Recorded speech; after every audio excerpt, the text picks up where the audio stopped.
I wrote it. Ladies and gentlemen, we will reconvene the Budget Committee meeting for the general fund budget of Clackamas County. It No, we is, don't have a quorum. we do when they sit down. When she gets here, we do. Well, now that you're here, we have a quorum. Thank you so much. And there we Oh. go. We are full. Mr. Feely will not be able to be with us today, so we are 9 of us today. Thank you very much. Okay. I'll be listening. Our job this morning is to approve or whatever, but to approve the general fund budget for Clackamas County for 2018-19 and to levy the tax rates for that year. So I see that Mr. Bernard is ready to begin discussion on that. So Commissioner Bernard, yes, sir. I requested additional funds for the small grant program, so Thought about that last night. 50,000. I'd like to go more, but up that 50,000. Parents of Parents of incarcerated parents who'd like to get a They little more had money. basically, they've been funded over the years by a certain amount of money, but 90,000 of it was, came from community corrections, and, they don't get that this year. So out of the funds, I see a bunch, maybe Chris, could you come up? Or one of you? I want to do 90,000 out of our funds to backfill that 90,000. But go ahead. So are you talking about 90,000 additional into the small grants fund? No, I'm talking about They're talking about 50,000 additional into the small grants fund, but the 90. other 40, I mean, we wouldn't decide at this table, would Yes, we we? can. Oh, okay. Yeah. I'm just checking. So my proposal was take 90,000 and give it to you to give to them, I guess, to backfill what you can't give them. Yes. But they also had other monies that was previously funded by other people, right? Justice reinvestment. Yeah, justice reinvestment. Go ahead. Morning, Budget Committee. By way of reminder, Chris Hoy, Chief Deputy with the Sheriff's Office. Captain Jenna Morrison is with me this morning. Just to give you a little bit of history, this program goes back at least, or just about 10 years, I think, with the county, maybe a little bit more. Initially, back then, there had been some direct funding for children of incarcerated parents from the Board of Commissioners. Over the years, that process has morphed, and the children of incarcerated parents group, the folks who I believe came and spoke with you, they're not actually a county department. They're not affiliated with the county department. They're a subcommittee of the local public safety coordinating council. So it's a little bit interesting how they are coming to you for funding when they're not a county program. Although it is a program that has participated, we do some funding from various departments, whether it's between juvenile, children, youth and families, and community corrections and H3S. We all have provided various amounts of funding over the years, and we have had an RFP process with one of the people who was here with one of the programs, Northwest Family Services. So it's we're a little bit nervous and a little bit uneasy about the way this process is kind of unfolding. I'll let Jenna speak to recent events in terms of how the funding has gone with community corrections and the justice reinvestment funding that you referenced a few minutes ago. Okay. So I will, good afternoon, or good morning. So 2 years ago, when we were on our mid-biennium budget, children of incarcerated parents came to us and said that they had a budget shortfall and asked if there was any money that we could share with them. We have never funded them. We had never funded them in the past, and we support them. We have people on their board, but we have never been a funder. So 2 years ago, we were able to come up with $76,000. That was their shortfall, and we told them that this was one-time funding. That's the only money that we have ever given them out of our community corrections budget. Last year, we were at the beginning of the biennium and we had absolutely no funding to give them. However, Diane Padilla contacted us and said that there was $94,000 sitting from the 13-15 JRI funding. Now that money was initially set aside for I think it was drug treatment court, childcare, and it had never been spent. And so what we said was, we will be the pass-through, so it wasn't part of our budget, but that we would be the pass-through for children of incarcerated parents, and so they got $94,000 last year, but that wasn't part of our budget. We never intended to be an ongoing funder of them. Yes, I knew that. Yes. I knew that. Okay. And they wanted some, I'm just proposing that we take $90,000 and give that to them to continue. And we could do that through, what's that other? You can do it, Children, youth, and children, youth, and families. families is probably the most appropriate place because Okay, they deal with a lot of children. It's not really part of our mission. okay. The other thing I think would be important to clarify is, are you intending this to be one-time money or ongoing money? Because I think that having that expectation out there on the table would be really helpful for Yeah, everybody. well, I think we should discuss that.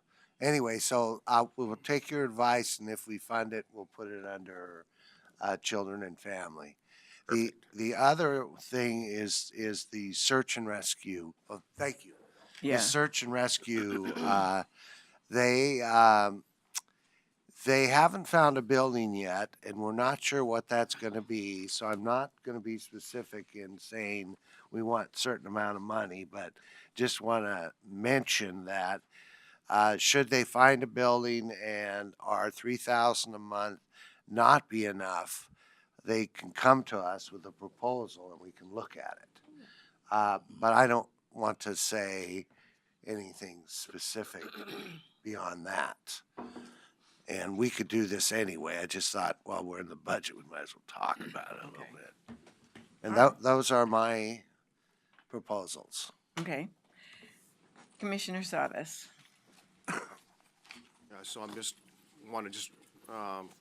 point of order, just the sequence of stuff. So we've got a lot of information over the last several days, and I guess we're just gonna roll it out bit by bit. Thanks, Jim. You took a couple of my things I wanted to bring up off. I'll just scratch those off my list. I did have, before I get into one thing I want to talk about, I do have a question with Health and Human Services, tab 14. On the back, very back page, or almost the back page, page 78. I guess I'll ask Diane. Diane, on the back page on the graph, it shows that flat general fund purple line, general fund support, and I'm gathering that's $9,676. Paul, where are you Current. exactly again? I'm Are on you- page 7, tab 14. Tab 14, page 78. Page 78, and what Yeah. line? I'm on And I'm 78. looking at the bottom corner graph on the Little left-hand side. graphs. Okay, so right down, okay, got it. So you All right. see the purple line? Yep. And then if you go up to the only line that's printed in purple up the page there, just about an inch up, it says general fund support, if applicable, it says, and then the proposed 18-19 budget, that number there, all the way to the right, the last purple number is $9,675,226,000, or 226, right? So that's general fund support for a series of programs that we're augmenting? Yes, Yes, okay, so, all the funds in H3S together, all their general fund support. So through the period shown, it's been in the neighborhood of 9 million, 9.3, 9, 9.3, and then 9.7, and that's what the purple line is showing. Due to the scale, you don't get a lot of detail there, but it's essentially 9 million each year. okay. Don? I was just going to say that the distribution of that, you can find described on pages 4 and 5 of the Health, Housing, and Human Services budget. It shows, the total general fund support for the entire department, and then by line of business, how that contribution is split up and then split up by program. So that gives you some sense as to how those funds are used. Yes, throughout the book, general fund support is shown in a yellow ribbon. Yeah. Oh, Now, do we have specific measurable outcomes for those general fund contributions? Not for the specific general fund contributions. You have specific outcomes as part of performance clackamas for the respective programs. We can invite Mr. Swift up to talk about that, but each and every program has its own set of performance measures, outcome measures, efficiency measures, and those sorts of things. And you, there's no need for Mr. Swift to come up. I'm not really picking on H3S. I'm just using that as an example that when we, in departments that receive a tremendous amount of grant funding, and then we, 1 year, 5 years, or whatever it may be, we augment that like we are today. We're going to give X amount of money in our budget process. And I think we kind of lose track of those somewhat. I mean, they're outlined here, but I think we lose track of what the goals are and what the purpose is. And my question as it relates to measurable outcomes is quite deliberate in that sense, to try to get our arms around, are we still getting what we initially gave?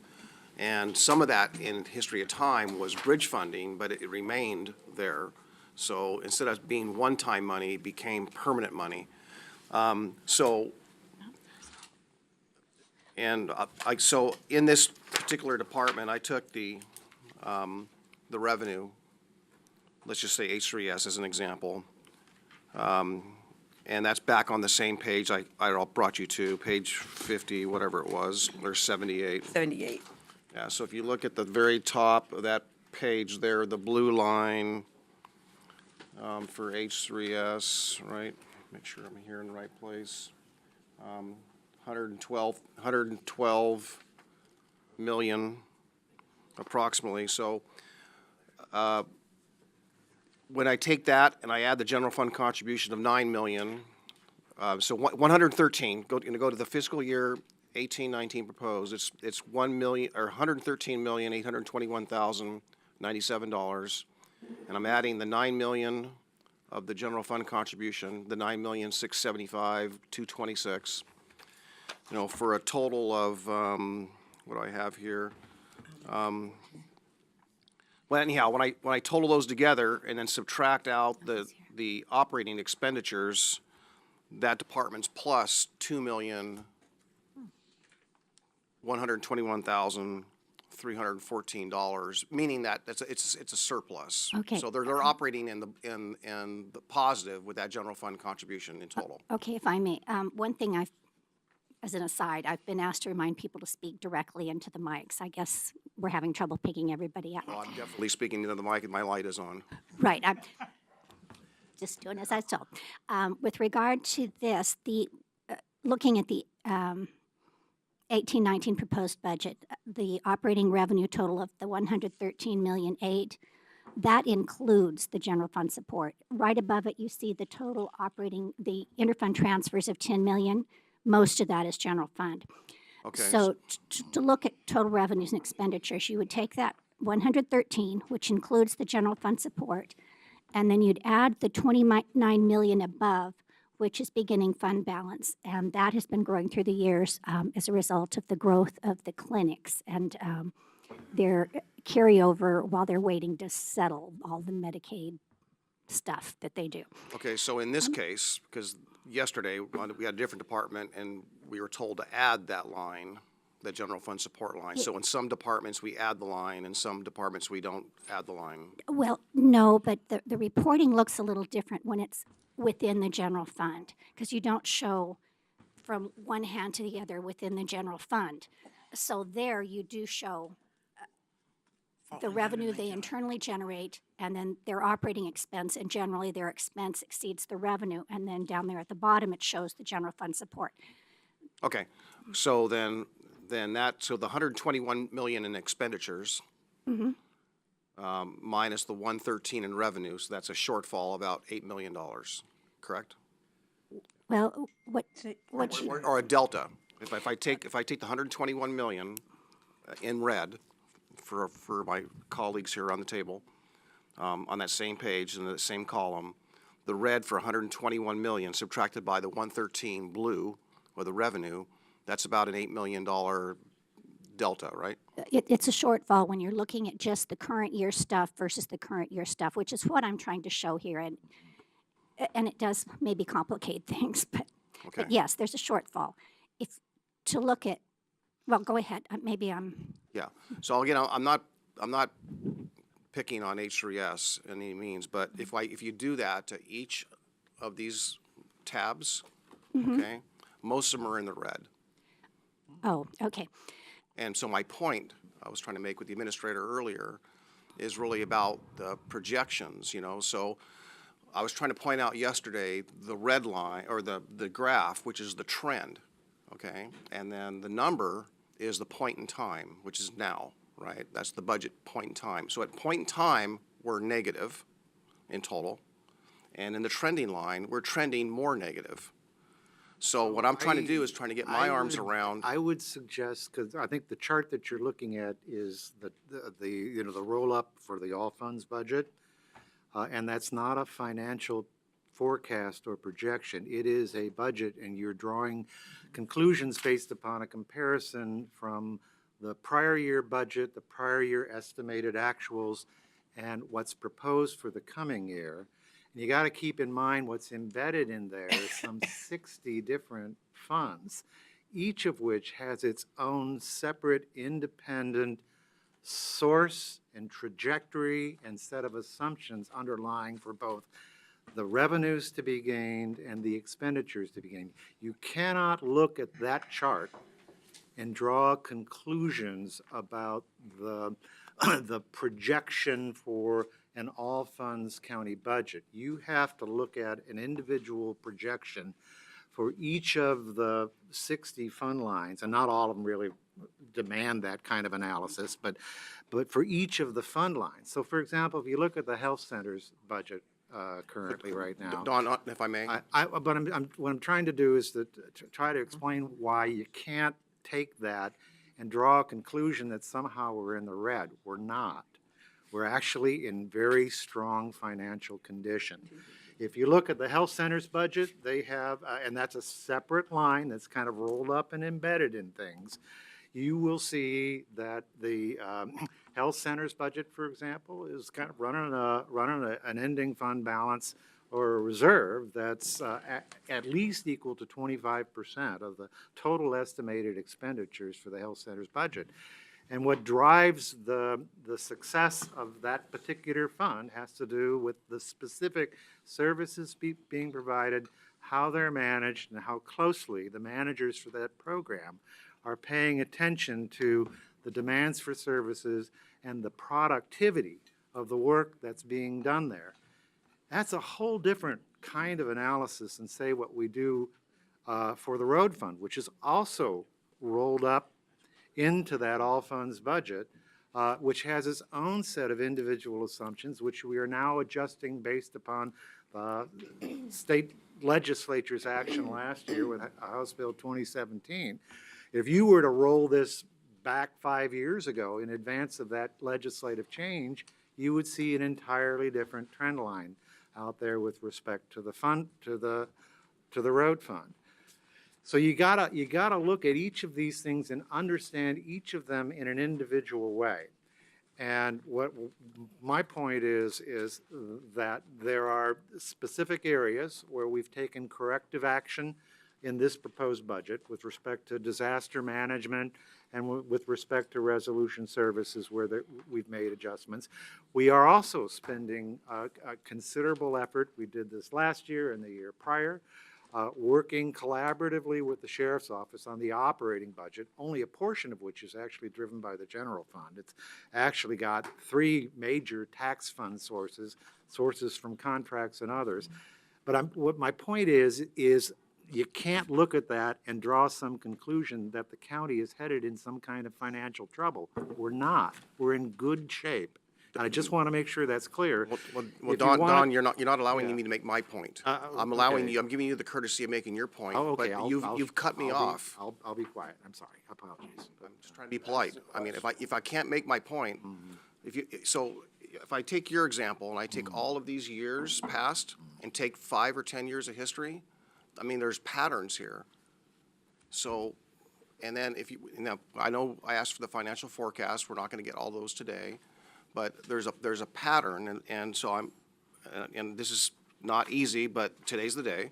I'm gonna try to do this. The only funds that I found, only departments I found, where the blue line is above the red line, is the county clerk's office and justice court.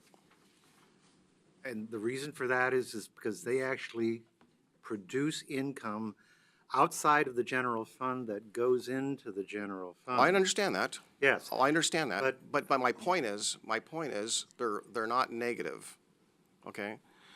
So,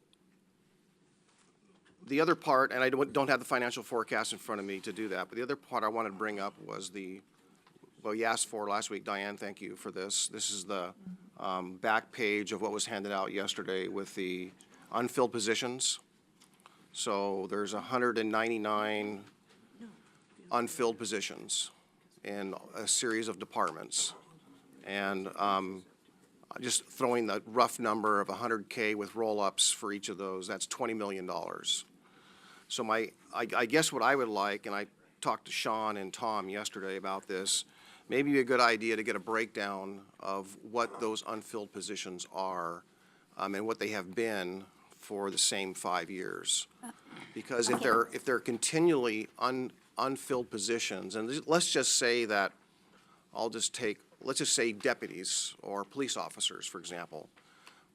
Coast to coast, across the nation, there's probably a demand and there's probably no surplus anywhere in the United States of deputies that we can tap, right, and encourage them to move here.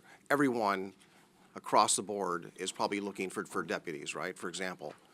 If everyone totaled their ideal number of deputies and realizing that it totaled, let's just say, 2 million and demand, and there's only 300,000 at best available, and we continually do that every year, we're all budgeting a substantial amount of money, public money, budgeting a whole lot of money for positions that will never be filled.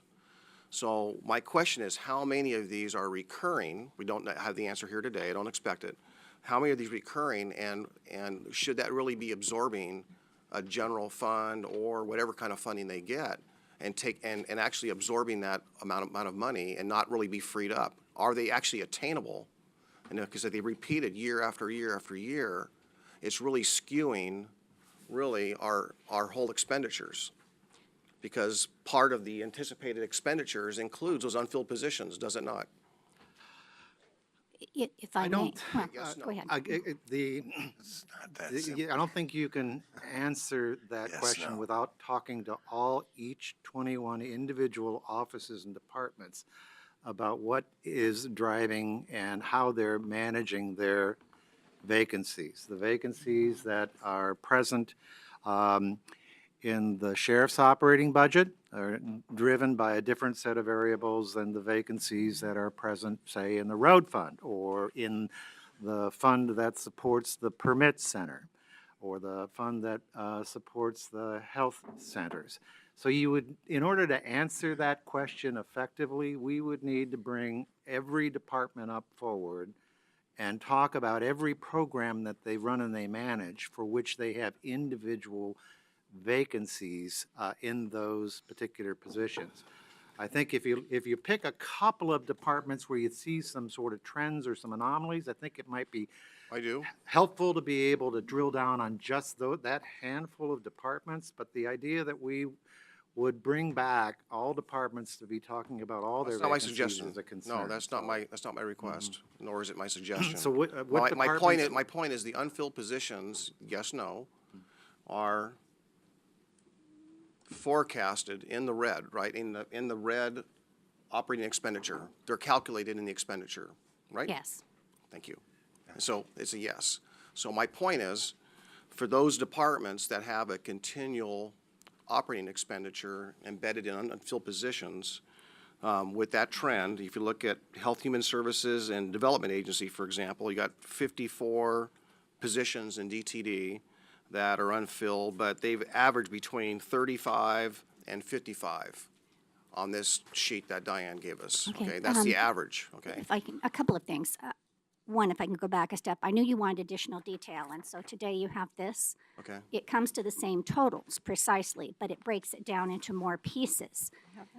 It's still not program by program. That would be Okay. something that thick. But operationally, well, how to explain? The way we determine what we're using to be the vacants, at a point near the end of the year, Roxanne takes a point in time and says how many are filled and how many are vacant in each of these, and that's what we put down. A day or two later or before, it will be different.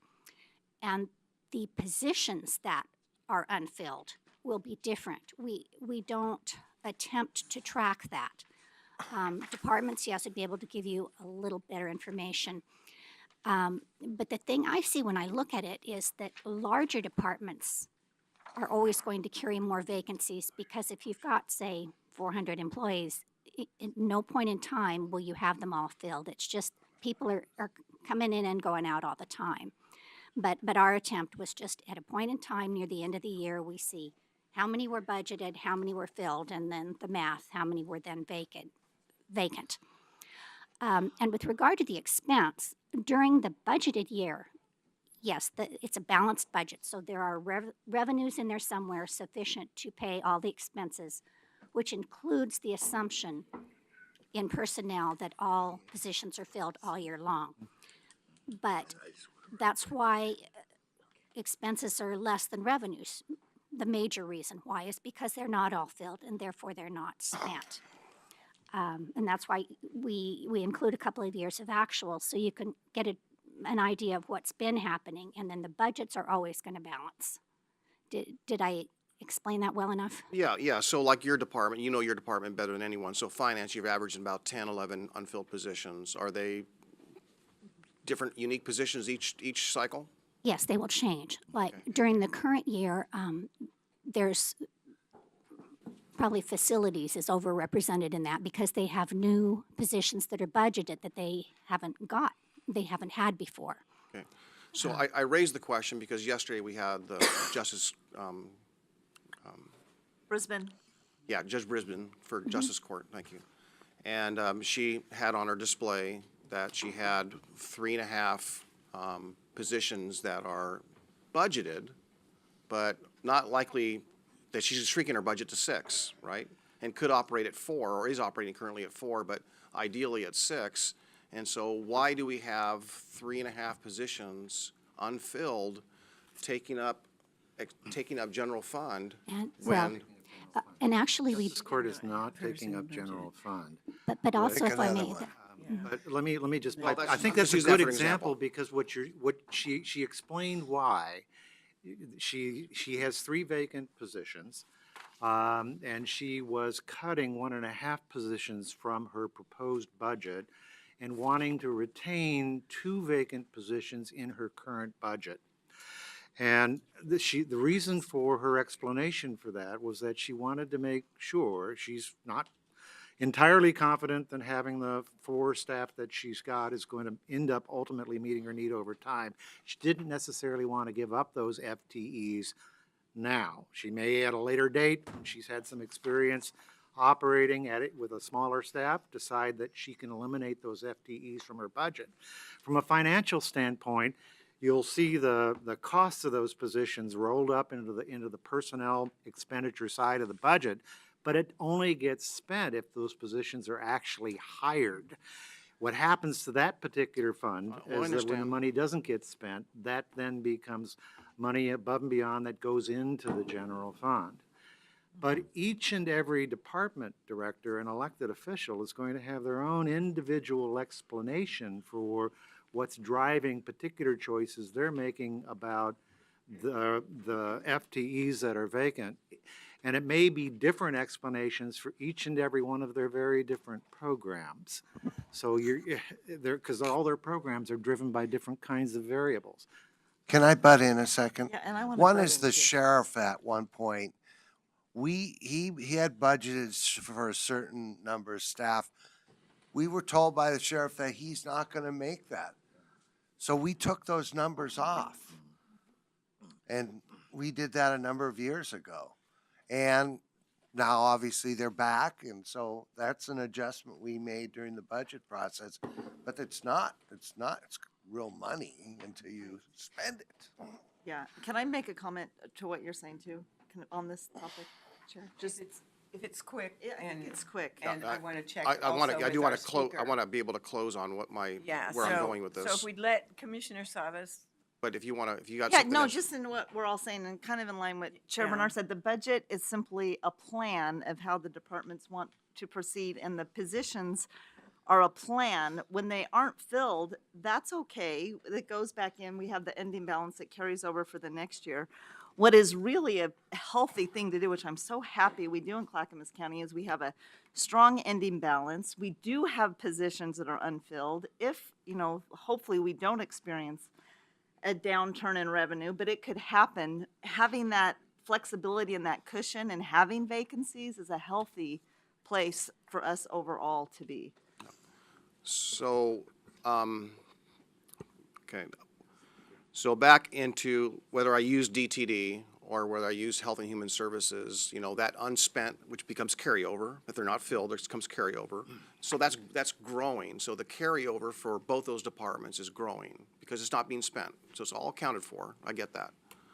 But the point of the matter is not only do we have a buffer there in that carryover as the carryover grows, but you're also really, if you're averaging between 148, and just here, between 140, 199 positions, that's about $15 million buffer at the very minimum that we've got in unfilled positions.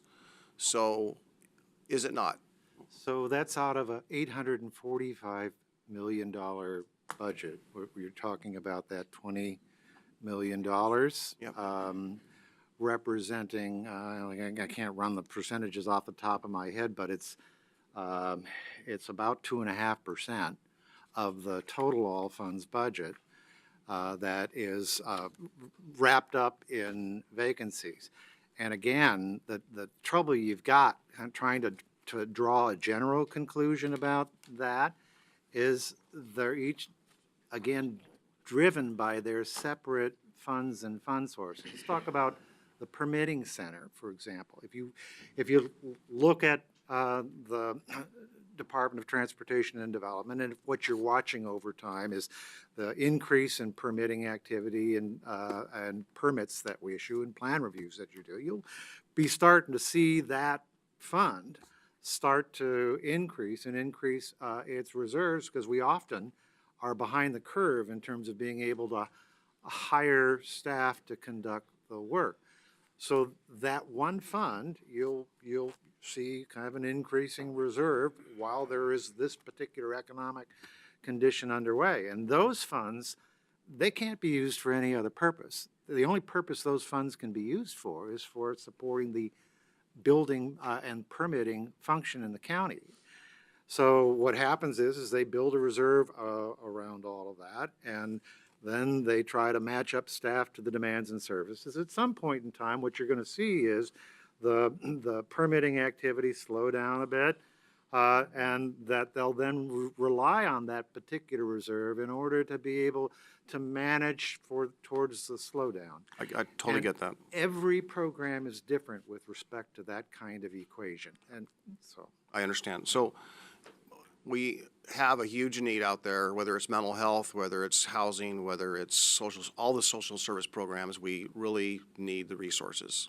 So my point of really bringing this all up, and to some degree somewhat deliberate with the carryover, as I mentioned with H3S, and I know how complex that is, but if we were to break down what that carryover is growing, how can we, the question, this is maybe where Rich can answer the question, if we look at some of those carryovers, those unfilled positions, what can we take some of those monies and direct them towards the specific funding streams in which they're being accumulated to do things that we're trying to do here today?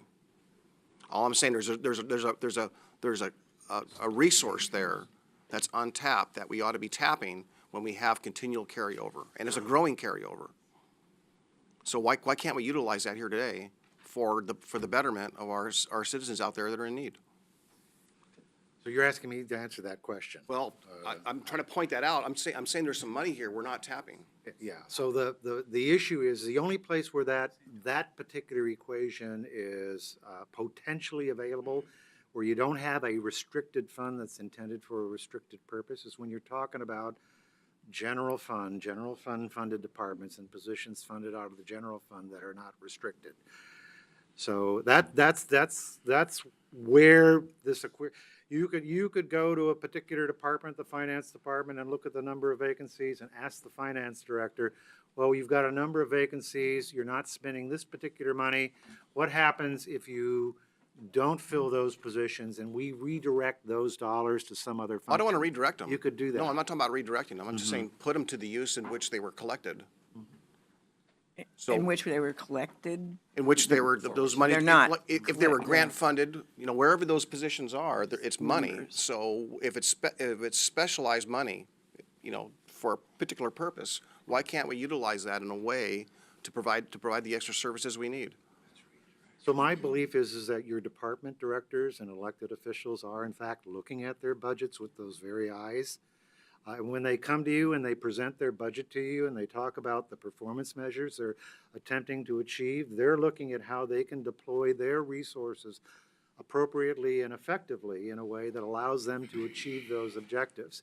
And the purpose of the budget committee then is why, when you're meeting and they're sitting here giving their presentations to you on these budgets, to be able to ask them the questions about how this is meeting their performance goals and their results, talk with them about what it is they see in the way of emerging issues and how they're using their resources in order to address those emerging issues. That's why we've spent the past 2 weeks meeting with individual department directors to have them meet with you, share their budgets, and respond and answer to questions that you've asked. Okay, so at the top of page 78, fiscal year 16-17, it says 20 million, the beginning balance is 20,223,000.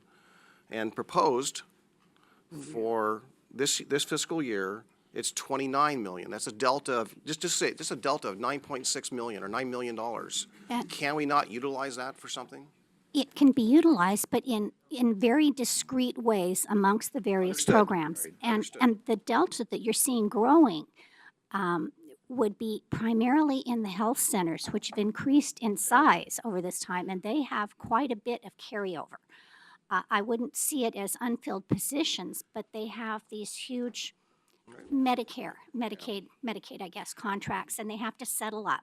That So particular that's what it's program- held for, but it's not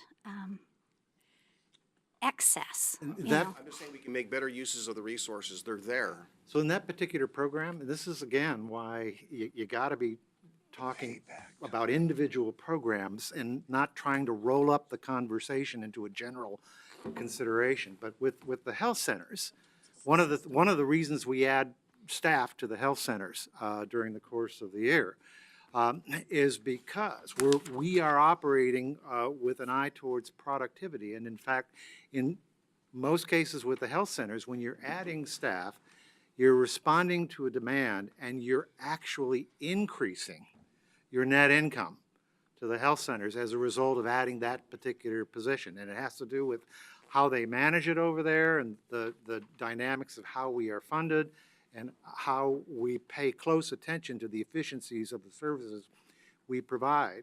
And again, it's just one example, but as you go through the $140-odd million of expenditures that are programmed in health, housing, and human services for all the different, every program line has its own individual drivers about how that equation lays out and plays out. And I believe that virtually everybody in this room who's come before you and talked to you is doing their absolute very best to make sure that the resources they have available to them are being deployed in the most effective and efficient way that we can. I don't think anybody's deliberately leaving money on the table. No, I'm not being critical. I'm just trying to say there's opportunity here on behalf of the people in need. There's clearly people out there that need health care, right? We're talking about the healthcare centers, right? I'm just saying, is there a means of directing that towards the purpose in which it was derived? I think that's what we're doing. So, Well, again, I think I've said what I said about it and kind of move on from here, so, yes. Who's next? Thank you. Thank you. Martha. Mr. Magdalene, you indicated you had a It's a question that relates to that, It and follows then on. Commissioner Schrader, if you don't mind if he goes first, Commissioner Schrader. Is that all right? Thank you. Thank you. I think one way I look at it is this is working capital. You budget, but you don't spend the same dollars every year for your personnel expense. So every year, your beginning budgeted amount probably doesn't equal your actual expenditures. That's working capital. How fast can you turn it over? In other words, you're trapping it. It's leaning it out. It's squeezing some additional funds that aren't going to be spent actually during the year because you, the department head, or you, the county in general, don't spend all of the budgeted personnel money. So might. can you, because of the velocity of that, can you increase spending on current programs that you want to expand? And the only way I think you're going to get there is if you look at what you budget every year. Do you actually spend what you budget? If not, over time, you could probably do a better, leaner job of figuring that out. And then you don't trap your working capital. Thank you, Mr. Magdalene. I just have a question going through my mind that I want to ask quickly.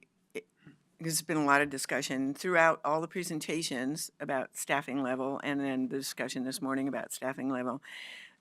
But in my mind, I have the assumption that hypothetically, let's say if H3S says I've got 35 vacancies, and the next year they've got 32 vacancies and whatever, it's very likely that none of those are the same vacancies in any given term of any kind of term, correct? That they come from other programs within their department or whatever, which would seem to me something that you would not have knowledge of beforehand. I'm just trying to figure that out in my mind. True.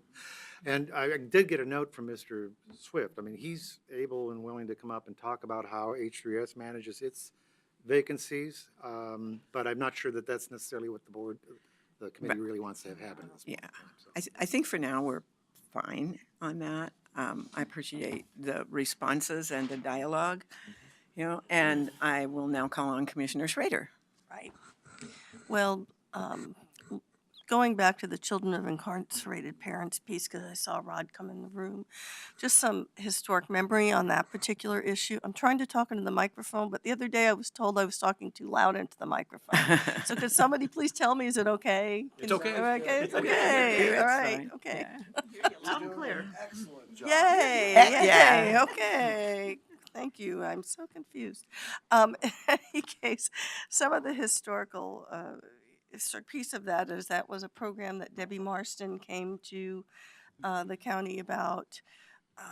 And usually when Debbie wanted something, she got it. And she was one of our premier volunteers in this county that really was an advocate for children and families issues. And I was very fond of her. I know Rod was very fond of her. And so we kind of got Rod in there, and it had really initially landed under the umbrella of Rod's area. So it's interesting for me now, knowing that history, that they came to corrections for money, which is very creative, I would say. But I am very glad. I want to thank the chair because it's a program that really works and really sustains the memory of a very dear friend who was a huge support to this county in many ways in the social service arena. And we do have a history, the county does, of funding various growing nonprofits. I would say the Children's Center, Clackamas Women's Services. Those were smaller nonprofits that over the years had come to this county asking for allocations. And because of the help we gave them, they were able to grow. They were able to really increase their donor bases. So it's my hope that the children of incarcerated parents will really take a look at that part. And with the lift we're giving them now, they also are going to need to have to start going to other sectors for longer-term funding, which I think they're capable of doing. But it's not out of the ordinary for the county to actually help mentor these kinds of programs, see them grow, and then have these long-term partnerships. So just some historic memory with that. Now, on a totally different topic, I wanted to ask Mr. Krupp, I noticed in our budget, we are hiring someone to assist the 2 deputy administrator. Could you explain that a little bit? So that's The hire- Julie, who's been Right. working in the front office, and we're carrying forward the commitment we made to bring her on in the course of this year, and she's providing additional support work to the front office. Also, there to assist Mr. Chandler and to assist Mr. Wheatfall with some of the project work that they're engaged on. It's also helpful to us, given just the transition, use of leave, and that sort of thing, to have that extra part-time capacity there in the office. So Who's helping Laurel out? Just saying. Who's helping Laurel out? I mean, you've got 3. Remember when I first came here, I actually voted no against hiring a deputy administrator because I thought, this is going to kind of grow. And it has, which we're a growing county. We certainly are far more sophisticated. We deal with rural, urban issues, and so I can kind of understand that. But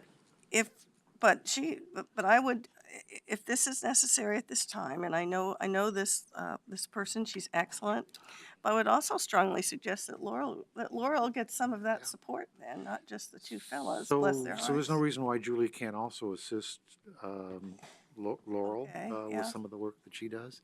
Actually, that front office team kind of works like a team between what Mary's doing and Kevin's doing and what Julie's doing there, and Caroline as well. So they're all there really to support the administrator, to support the deputy administrator, and the 2 assistant administrators being able to get the work done there in the office. Well, and what are specifically some of the projects that our 2 deputy administrators need help with? Well, so one of the things that Emmett is working on is this, the work towards having departments develop these equity plans, equity service delivery plans, which means engaging all of the county offices and departments. They're currently being asked to conduct a survey, but ultimately they'll be preparing plans. So the front office work can help with the clerical and administrative support for Emmett to be able to do that work. For Mr. Chandler, the front office staff are there to be able to help with the scheduling for the housing task force and assist him with the work that he's doing, working with departments with performance clackamas. Those are the kind of things that, and the equity pilot areas as well. So yes, yeah. And just a question, so when is the equity pilot area piece going to The- happen? the- Because that's been going on for a while. The equity Equity, service delivery plans. Yeah. So we're using equity for 2 different kinds of things here. Right. The equity service delivery plans is an effort being led by our equity, diversity, and inclusion program to ask county departments to look at their services through an equity lens to ensure that the way we design and approach service delivery systems in the county, that they are actually available to be able to serve all citizens in the county in an equitable fashion. So that's part of our performance clackamas commitment. I think you heard Emmett talk a little bit about that yesterday. That our goal is to be able to have plans in place by the middle of next calendar year. okay, thank you. Mr. Krupp, your table tent's still up. Do you want to speak again, or? Okay, just checking. Thank you very much. I've got some dialogue going on behind me, so I'm going to call on Mr. Magdalene in the interim. When you look at your budget process and you go in for an you want more money, you have a amended budget, how often is it for personnel services versus other items? Is that an answerable? Boy, I'm not sure I know Question. how to answer, because, I mean, you could be Rare talking about the hours. need for software or computer equipment or vehicles Yeah, which is or one of the things I space noted. Okay, or what- personnel, so I so- mean, it's, Uh, I tha- don't That's think. what I'm trying to find yeah. out. Where, if you don't spend all your personnel money that you're budgeted, Oh, how often do you get a request oh, to increase personnel expenditures in a department versus I want something else, which wasn't in the budget? I'm not sure if just I can look- say how often, but, Or dollar amount, I don't care. but we do change the budget all during the year. And the ones associated with personnel would be ones where someone has gotten a new grant or it's bigger than it was before or smaller.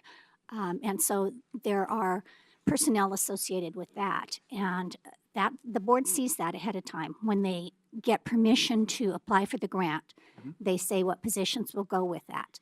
And then when it's approved, they get their grant, we add the funding. I can't think of instances where there's personnel really added except in association with that new dedicated funding. And that's a common thing that we amend the budget for. Other things would be more like issued a contract with somebody or to a lesser extent want to buy some software, that kind of stuff or equipment, that tends to be more reflected in the budget in this process here. so we budget by category of expenditure, so, by the time we audit, we're auditing to those dollar figures, and it gets noted if in fact we've overexpended in a particular category of expenditure, even if we haven't overexpended our budget overall. It gets noted by the auditor every year. And one of the trajectories we've been on is to avoid having those kinds of circumstances occur. But during the course of the year, Diane will bring forward to the Board of County Commissioners those various amendments to the county budget. Those that are in excess of 10% of any one particular fund will require a public hearing with the Board of County Commissioners. And that's a way of being able to track major changes in expenditures and expenditure categories in the budget. Those that are less than 10%, they're also brought before the board, but they're typically brought before the board on their consent agenda for the board to review at that time. I have a follow on then. We'll go back to page 78 since it's out in front of us. For 50, only by example, I don't expect an answer, but personnel services actual were $46,588,000. What was one way to look at it is what was the beginning budget for that item? Was it higher than what was actually spent? That's, I I would think, say- part of the exercise we're shown trying in- to get there. I would say certainly it was higher, and that's not shown on this page, but what you can see, if you look at 17-18 budgeted versus 17-18, and it's a projected year end in personnel, the budget was for 60 million, the projected year end is about 54 million. So that would be the best example on this report is presented about the budget exceeding the actual. And it would be the same for other years, it's just not all presented here. And that could be timing as to grants or something else. But the issue, the way that you might be able to get to an answer is how many times does the actual budgeted personnel expense, is it spent? What percent of it is spent every year? I have $50 million and I spend 49 million or 48 or something actual. The only time that you'd really have it entirely spent would be like the treasurer would be an example. They have 6 employees, they're filled all the time. Any other organization, particularly the larger ones, there's always going to be unfilled positions. You just can't be hired up every day of the year. Okay, So almost always it's going to be less. all right. Well, thank you. So it's there. The money is somehow, if you can figure out how to squeeze it out of the system. You can use the money, it's trapped. You could. That would be a one-time thing, though. Once you've got it out of the system, it won't be there next Right. year, and it In won't be the- there as a buffer for anything else. Only Right. in the program We- areas. You call it, yes, your ending fund balance is something I think that we're trying to manage, I guess, is the way to look at it. Do you need as big an ending fund balance? Everybody feels comfortable because they got an ending fund balance that's going to help them manage their department, but it allows for a little air on. Yes, it provides some comfort, and I'm comforted in that comfort. I would think it But also the other accounts thing for is- just cash flow in general Yeah, and money the- coming the in, and de- that's extremely viable, extremely important. Um, I'm going to call on Commissioner Bernard next. So, Thank you. I think that one thing we are very good at, and actually you're good at, is being conservative and being careful. Projections have always, I'm not going to say always, generally have been conservative and we've beaten them. Even in the toughest times, and I've been here, we ended up being better off because of being conservative. The whole goal of Performance Clackamas is that at some point somebody's going to say, hey, I don't need 5 of these people. The sheriff at one time took away people because he couldn't hire them. He told us, I can't get there. And it was so obvious that, and it's going to be very similar to that in the future. If you heard the employment reports, there are not a lot of people out there to be employed. And with the retirements, it's going to be very difficult. I think the sheriff's department said 25% of the sheriff's department be ready for retirement in 5 years, and 80-something% of leadership, less than that, 60 in the next 5 years. It's going to be, they will never fill their positions. And that's true throughout the organization. But every once in a while, I remember once, and we're probably really close now, where we did actually hire. But I'm going to make a motion and hopefully someone will consider seconding it. I move that the committee approve the 2018-2019 budget for Clackamas County, adding $50,000 to small grants program and $90,000 to youth and family services, right, for the children of incarcerated parents, and impose the maximum county permanent tax rates, the maximum public safety local option levy tax rate, and the amount of $4,937,000 for the general obligation bond debt service. Second.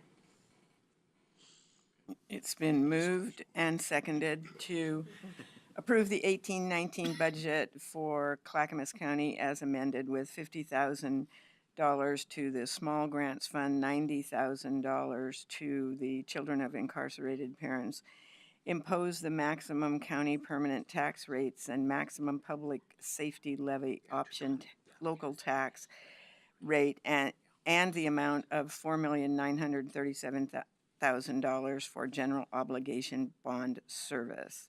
Discussion, please. Well, Ken, you had your card up for a long time. Good. Mr. Commissioner Salas. Are you going to go into detailed kind of Well, stuff? I think I've been cut off. Commissioner I Salas. think I've been cut short. I mean, each year we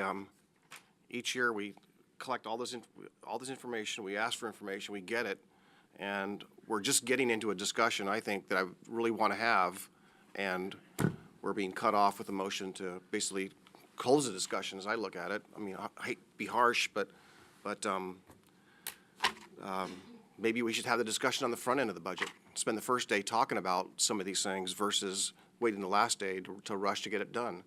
I just think there's resources here that we have to better serve our folks. I'm not saying there's any impropriety. Make that perfectly clear, never did. I'm just saying there's opportunity here to serve our citizens there's no time ever as a county commissioner where the need has been so great. And to sit here and to cut that off, and to cut off the opportunity to not address that, I don't feel I've done my job.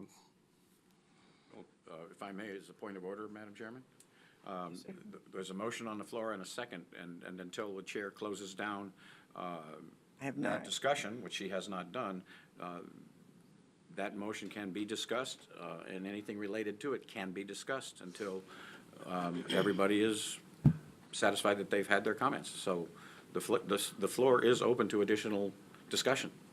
I mean, we meet quarterly, right? I mean, all these things can be readdressed and the budget can be amended. I think that's the purpose. We're heading into tough times. We're in tough times. And this is our opportunity to close out this and continue the discussion. So, I mean, I guess you could say I'm cutting you off by making the motion, but we meet quarterly. These questions can be addressed We budget better. annually. We budget annually. We budget now. Right. So now's the time.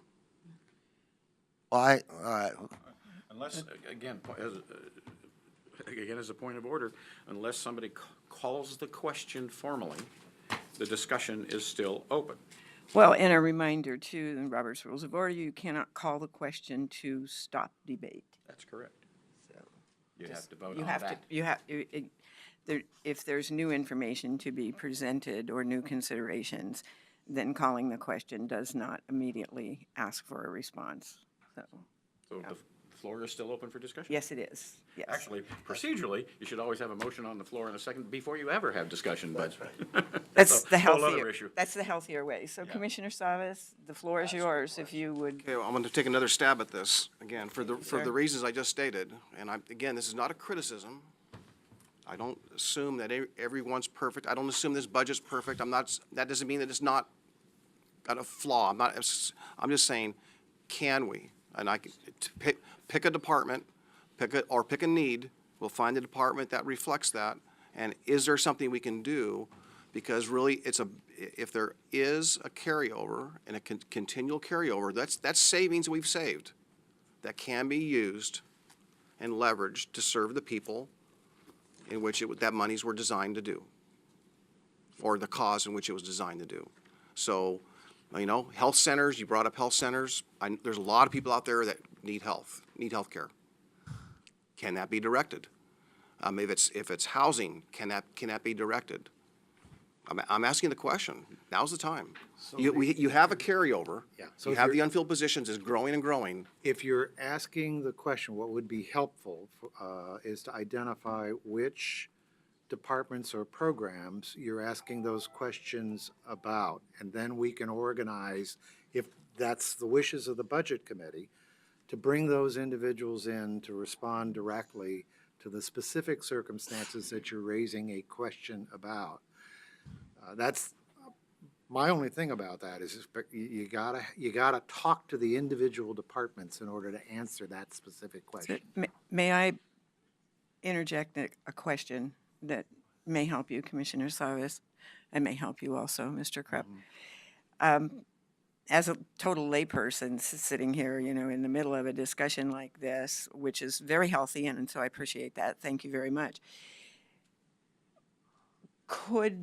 Would your need be satisfied if there were direction given to department heads to examine their budgets moving forward in a strategic way that permitted them to utilize unspent funds for critical needs in the county? Because I agree, you would have to look at every department and every line item to be able to determine where does that beginning balance or the ending fund balance or the reserves or whatever, where does that actually come from? It might be a program that just hasn't initiated yet. It might be from staffing. It could be for, any number of things. We have very convoluted, very detailed departments within the county. So would Yeah, well, would direction rather than, I guess I'm not sure of what you're hoping to do right now. Would it be to not adopt this budget but have more detail, or would it be to have department heads understand that there's concern about the growing needs of our community and for them to help determine how to meet those needs in the future? Yeah, I agree that with everything said as far as how to, if you were to do some reprogramming and get those individual people up here and how we do that, I agree. And procedurally, we've listened to our staff make presentations, we've heard pleas, we've understood all that, we've collected all the data. Now is a point in time I'm trying to say, we've heard all of that, here's some opportunity, okay? And, how we take the next step. But in order to get where we are today, we've had to go through the exercise we had. I'm trying to highlight, we have opportunity here. So it's really open to the floor, really, or the staff to say, if we really did want to reprogram some of these things, how do we get it done? And how do we do it between now and June 30th? And if I may too, I don't disagree with you on that, because I see some unmet needs for sure. But I think for me, in my experiences and what I believe I understand from our county budget and any budget, is that the budget is kind of a guideline, a blueprint, if you will, that may change as you work through it, with less or more, or something comes up that's an emergent issue, or something that needs to be set aside, either way. And so perhaps in that, the department heads, knowing the concerns, can work on those aspects of a budget that we approve the amount of the budget, not detail by detail of where it goes. Would that be a more or less correct statement? Well, and I think the kind of thing you're talking about is the kind of thing that can happen during the course of the year. Just talking about the health centers and the budgets and the opportunities that might be available there is probably a full policy session that would involve an hour or better worth of conversation. You'd probably want to include in that conversation feedback that we get from the citizen members of the advisory group that works with the staff on that particular budget and the services they provide. But what would be helpful as a follow-up to this ultimately would be to have the budget committee and/or commissioners and individual commissioners identify those specific areas where we would really want to drill down. And we would then either schedule those things for the benefit of the budget committee at a quarterly budget committee, or we'd schedule those things as a policy session discussion anytime over the course of the coming year. But the kind of things that we're talking about really requires the sort of drill down that requires an investment of time that we've not planned for here through the normal budget deliberations process. So. Commissioner Fisher? Yeah, general question. We have a very healthy, financially healthy county. We have a AAA bond rating. What is a percentage, and I know you can't do this as an aggregate. I was trying to look for an aggregate. There isn't an aggregate in here, and I understand that because it's very individualized. But in general, what is a healthy percentage of an ending balance to carry over? So the answer to that question is it depends. For the general fund, we have the policies in place that tell us we want to have a reserve of 10% of our unrestricted revenues and 5% contingency. So that's kind of like a 15% ending right off fund the balance, top, really, is yeah. what that is. In the case of the health centers, that's driven by a different set of numbers. They've talked about having a 3-month reserve on hand to be able to plan for and cover their expenditures. So that's a 25% reserve they're speaking to there. But again, the percentages will differ depending upon the reliability and risk of the funds and the nature of the service demands and the cash flow as well that you can count on during the course of the year. I think that's very helpful. I lived through when we were at the, and I know some commissioners also here lived through the decline in 2010 when all the funding just went down, and I was with DHS and we had to make terrible, terrible decisions. And thank goodness there were some vacancy savings then so that we could buffer some of the pain, but it was incredibly painful. I am so not comfortable stepping into at all compromising our financial health or ending balances as a county as the whole. I would love nothing more than H3S to have more general fund dollars. I think the percentages of money that we have dedicated to H3S is really nominal. And if we look statewide, or at least in the Tri-County area, we probably, and Rich could answer this, I don't know the exact numbers, but we probably dedicate less general fund to these services than any of the Tri-County areas. Is that right? I see him raising his eyebrows. So if there was a way to do it, I say we should, from this moment on, direct, is there any other flexible money? But that flexible money is used to leverage other money. Yeah, It's that's used true. to be a match for other grants and other dollars. So we could do that, but it's not something that, it's dangerous for us in a budget committee to rob Peter to pay Paul without thoughtful planning and really looking at performance Clackamas. These are our goals. These are what we're wanting to accomplish. Our departments know what our goals are that we've set as a board, and we've gone through so much of that at a high level through this budget committee. I really like the idea of giving that direction and moving forward to say what other general fund can be freed up to leverage other dollars to meet us at this time of need. But it's right here, right now, we need to be more thoughtful about it. Okay, thank you, Commissioner Fisher. We have Commissioner Bernard, then Commissioner Savas, then Mr. Magdalene. You- Correct order? Are you okay with that? I'm looking to you, Frank. What?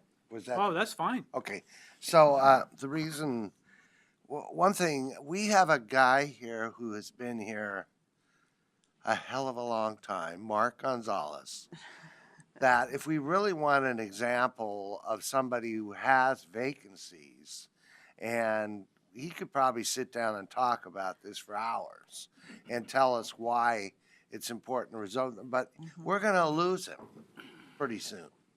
And I think it would be could be appropriate to bring him here now to talk about it. I know you have vacancies in your department, right?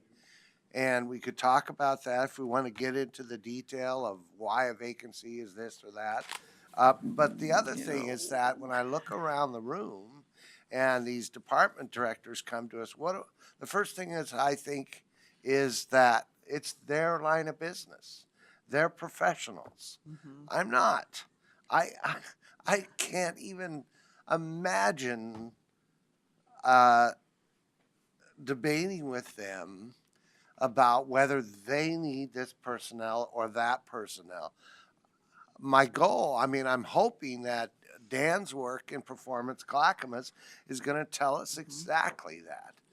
I mean, Rod Cook's been here a long time. I bet you he has personnel needs. He could probably come up here and tell us why he's maybe over time preserved person here or there. But I think if we want to, I don't think this is the appropriate time to get into that. So I think that before Mark Gonzalez leaves, Can't leave. he We're not- should. We're not going to let him what's go. that? You can't go. You leave. We You should, can't leave. Yeah. we should sit down and talk about the good. in-depth this issue. It does come up every year. It does. Yes. And so let's talk about it. And I think, Diane, are you leaving right after the budget's done? Like, June 30th. After, yes, the end of the 30th? month, yeah. oh, It's possible, right? Yeah. Especially after this.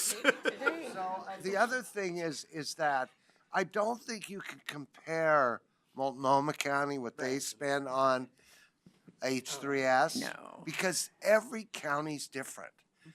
They don't take care of their roads. I mean, they're not Portland does responsible for most of their- roads.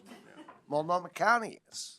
So there's a lot of things like that. We are so different from other counties. Yeah, true. And in public safety, in roads, in H3S.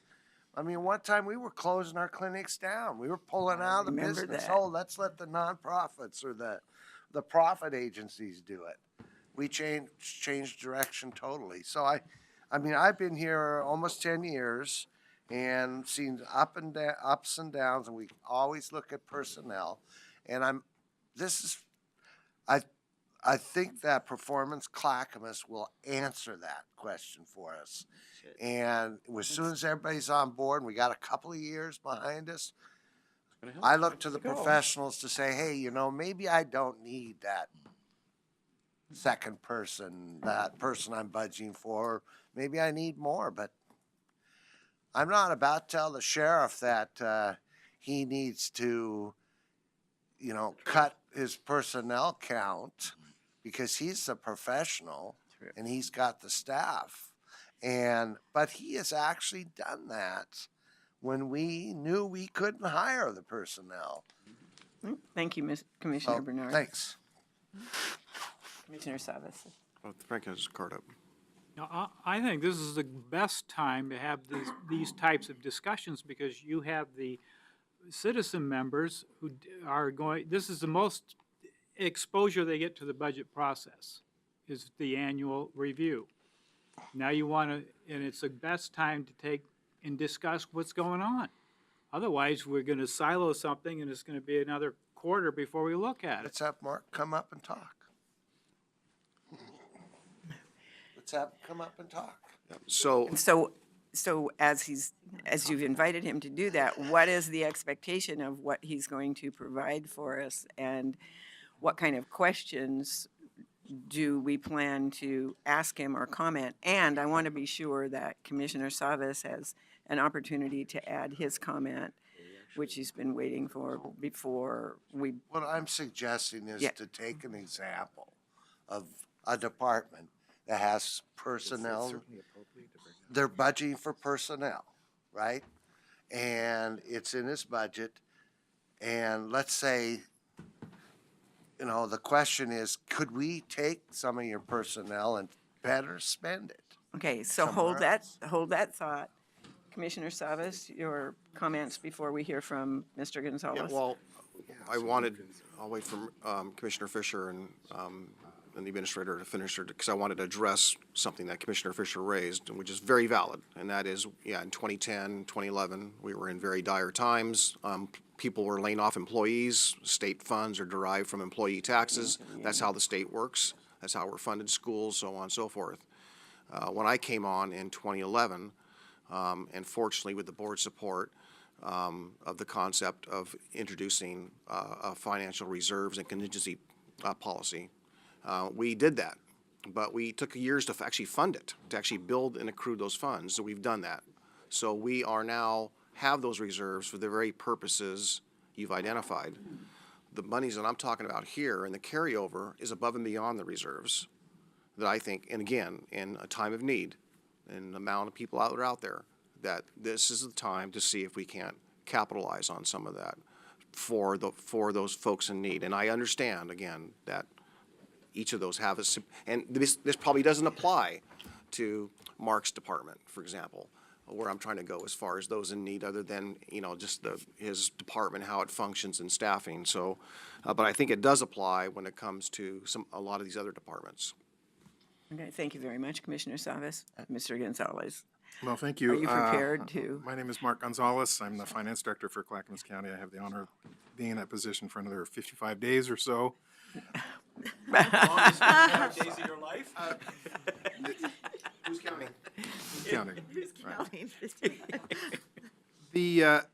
I want to just give a little background as to how positions are added to the budget in Clackamas County. I think that's an important feature of this.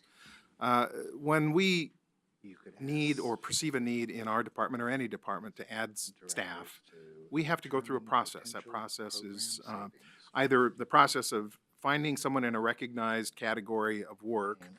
We have accounting specialists, for instance, and we can go to that title and say, we need 2 more accounting specialists, and this is the work that they're going to be doing, and they're going to be charged out in this way, and we're going to recover our funding in that way.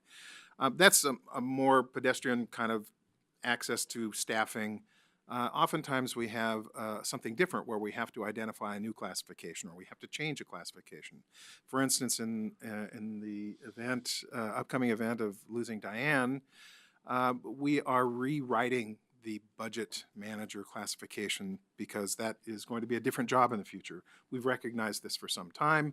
We have a very small staff. We're going to be doing something different in the future. So we do this very deliberately, and we go through a process that involves the HR analysts that tell us, what we should be asking for or advising us as to whether or not we've got the right parameters on the job, what it may cost us in the market, and what kind of other needs this may spawn. We're going to have a more expansive definition of budget manager. We're also going to need more staff because what the budget manager is going to be expected to deliver is going to be different from what we've done over the past. And our budget process continues to evolve, and so that particular position is going to change. Similarly, we are changing our structure for the fleet services group, and so we are rewriting the description of the fleet manager. That's also a position that as of June 30 will be open. We have a very deliberate step toward process that we go through. We don't get those changes to our job classes without approval, going through a process. HR presents it to the county administrator. The county administrator either agrees or disagrees or refers it back, and we go through this process. And so it's a very considered kind of process that results in us adding staff. We don't do it flippantly. We don't do it in any way that doesn't have a targeted need. I'll give you another example. We added in the last couple of years a position that evaluates whether or not we're getting the transient lodging tax for the county. We raise $4 million plus a year in transient lodging tax. We created a position specifically for that purpose to identify places that are not paying the tax, help us get them to cooperate. We've been adding dozens each year, I would say dozens each year of new registrants for our transit lodging taxing situation. So these are positions that not only get the job done, but they help us increase the revenue that's available for other functions within the county.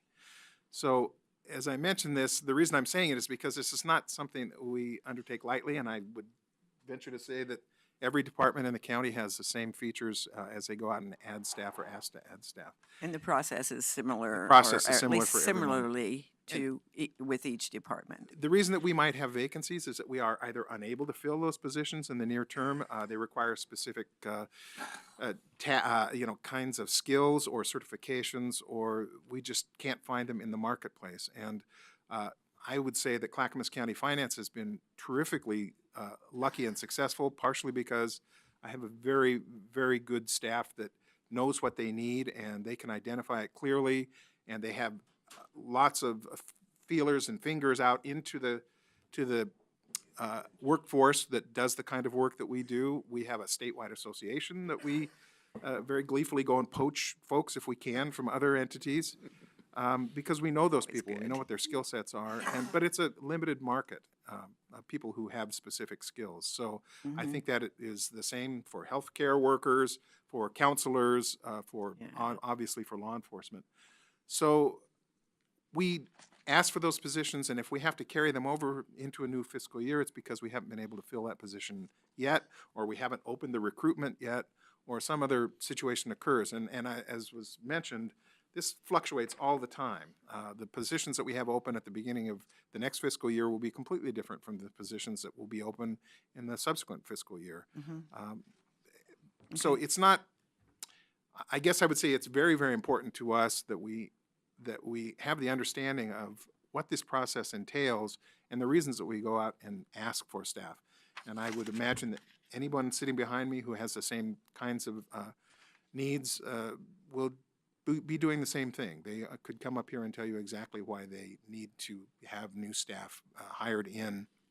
And so looking at that as a resource for moving dollars from one function to another, or for not doing one function, I think that the health services, what's it? Health centers? Health centers, pardon me, yes. The health centers function has purposely put their department in a position to have carryover and have it available to them for their future needs. They've got a very successful program going. At one point, it was in trouble. You may recall that the general fund loaned money to health centers in order to get them across a gulf that was created by some anticipation of clientele that didn't appear. That has now changed, and they are in a very solid fiscal position. I think all of us take our responsibilities seriously, and we do it with a lot of forethought before we go to the well and ask for more people to be hired. Thank you, Mr. Gonzalez. Mr. Caton? Yes, thank you. So what we have before us, as a citizen member, what we've got is a maintenance level budget proposal that's been provided to maintain services that have each department maintains from year to year. And so what I'm hearing is, you know, there's opportunities. Commissioner Sav is saying, okay, well, and from a citizen member, I'm saying, is this budget providing the services and needs that the county requires and needs in this time? And I think there's this question with Commissioner Savage saying, is there an opportunity to look at, well, we have maintenance levels in the departments. Is there opportunity to focus resources towards what we see as needs beyond just maintenance level at this point for some departments? And I think we've had that conversation through the course of this week to see that there are obviously in mental health, housing, and health and human services, there are additional needs out there that we're seeing in the community. So I guess the question is, does this budget help provide for that or not? Or are there opportunities as a budget committee to say, you know, we want to focus funds or resources maybe, or how do we direct those resources in ways that help meet the needs of the community that we're seeing at this time in history? And how do we address that, you know, as a budget committee now or in the months to come as we meet, you know, on a regular basis? So, and I guess I'm not sure I'm answering my question or not. I'm just asking the question, you know, does this do that? Or is there opportunity for more discussion during this time in deliberation saying, do we want to look at how do we focus other resources and areas that we would like to, because we see a community need now? And then is there general funds available to maintain that going forward, or is this just like a one-time now? This year we'll do a one-time additional resource shift because we see a need now, and in the future those will shift differently, right, to meet other needs that the community may have. And I'm not sure I have a good answer to how to go about that. I'm just asking the question, you know, do we have that before us as a community member with this budget? I think we do have a budget that maintains our service levels to meet the needs that we've had as a county, but we do see other needs now. And how do we, as a budget committee or, you know, to address those other needs that we see, we have some policy level proposals that help with some of that, with housing and with the sheriff's office and other needs we see in the community. In prior years, we've used those as a member who's been on the budget committee for years. We were visionary in helping fund the Unity Center, for example, because we saw that was a community need. We said, well, we'll give some funds, you know, to help spearhead that and the community. So I guess the question is, are there opportunities to find funds for other policy level proposals that we want to consider? I don't know if that's appropriate now or not. Or do we look at this budget and say it maintains what we need, and that there's opportunities to meet other needs somehow? I don't know if it's now during this deliberation or in future budget, you know, quarterly meetings or not, but I just Quarterly meetings may quarterly provide meetings some may opportunity for us. provide other opportunities for Yeah, and we've had quite a bit so- of conversation during these sessions about the quarterly meetings, and Mhm. I'm just going to make an assumption. I know what that does, but I'm going to make an assumption that having heard those comments and the needs of what we want to discuss at quarterly meetings, that our county staff will make sure that those things are addressed and that we have sufficient time at those meetings. Realizing that it could be that we need to have more than, say, a 2-hour meeting or something, because if we've got a subject that we want to have considerable discussion on, then, we're going to need more time. And speaking of time, if I may, and let me kind of take a check-in with everybody. I know we have several people who want to speak, and I have you in order, but it would also be appropriate to take a very quick, like 7-minute break. That'd be Are great. you all Thank agreed? you. May we do that? On that point too, just if we do think we're going to approach the lunch hour, I have a request from Mary. If we think we're going to do that, to let her know, because she'll order pizza for us for lunch if we think we're going to need it. So I don't think we'll need to go that I, long. I'm hoping not. It's a great discussion. I haven't seen at this point a place of resolution to change what's been proposed. There is still a motion on the table. I don't want people to lose track of that. There is still a motion on the table to adopt this budget with the amendments that have been provided. So that's kind of still where we are. So may we take 7 minutes? Sure. Has everyone agreed to that? So, all right, 5 minutes. thank you very much. It's like 5 minutes now. Ladies and gentlemen, it is time to reconvene the budget discussion. The 2018-19 general fund budget discussion for Clackamas County. If all of our budget committees would please take their places.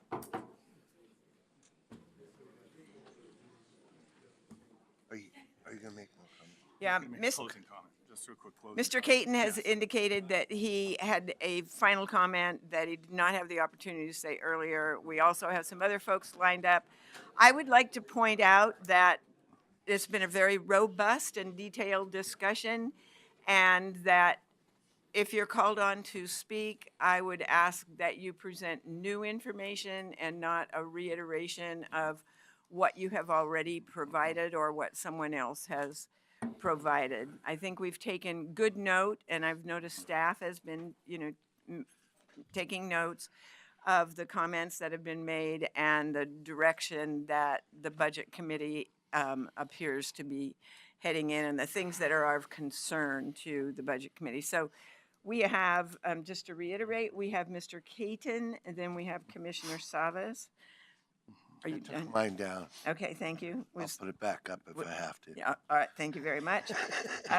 Mr. Magdalene, Ms. Coldwell, and then Mr. Humbertson. And I'm fitting in there somewhere, so we'll find a place.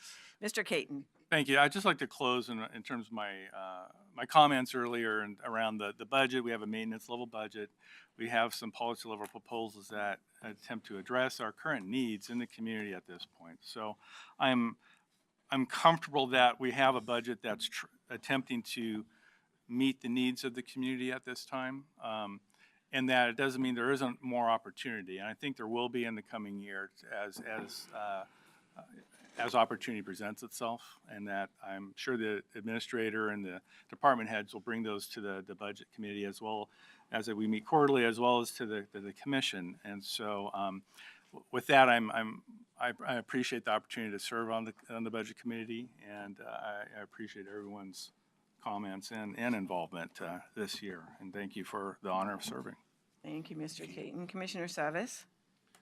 Yeah. Oh, I had an opportunity to chat in the hallway out there with the sheriff, and he brought up something that maybe I forgot. I recall it way back, but it's something that we didn't really haven't discussed, and that is that what was hurt years back when they had a lot of unfilled positions, what he was being dinged for was allocated cost for each of those unfilled positions, which today, I think that policy is still in place. So for these 199 unfilled positions in the budget today, there's allocated costs associated with that, I guess, if that's still the case.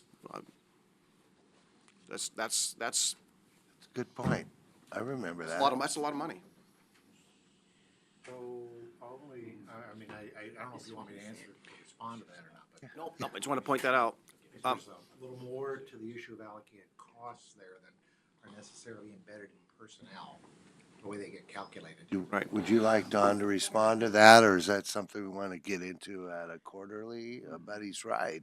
I remember that now too. Right, and I don't expect any action on that, and I have Maybe at I have an amendment to the motion that was made earlier, but I'll wait to make sure everyone's have a comment, so I'll just reserve that.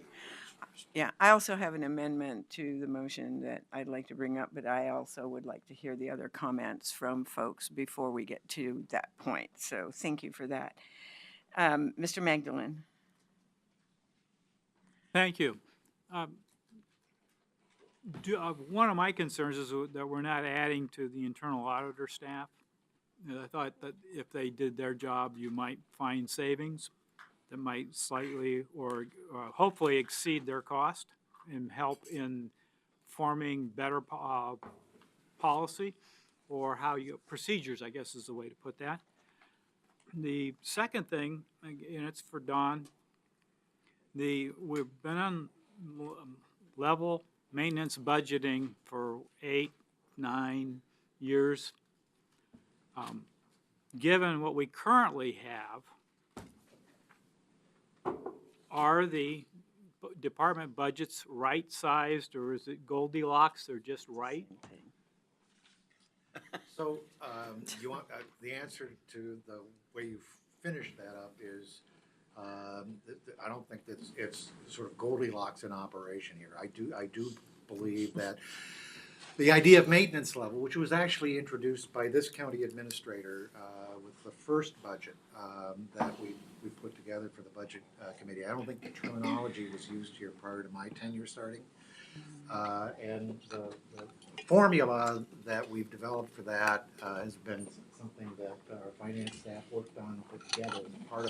Part of all of this, depending on our ability to be able to maintain the cost of existing staff and existing programs. So I do think it's important to point out, though, that for each and every budget, we've looked at opportunities for the development of policy level proposals. And these policy level proposals aren't necessarily things that arrive in a particular vacuum.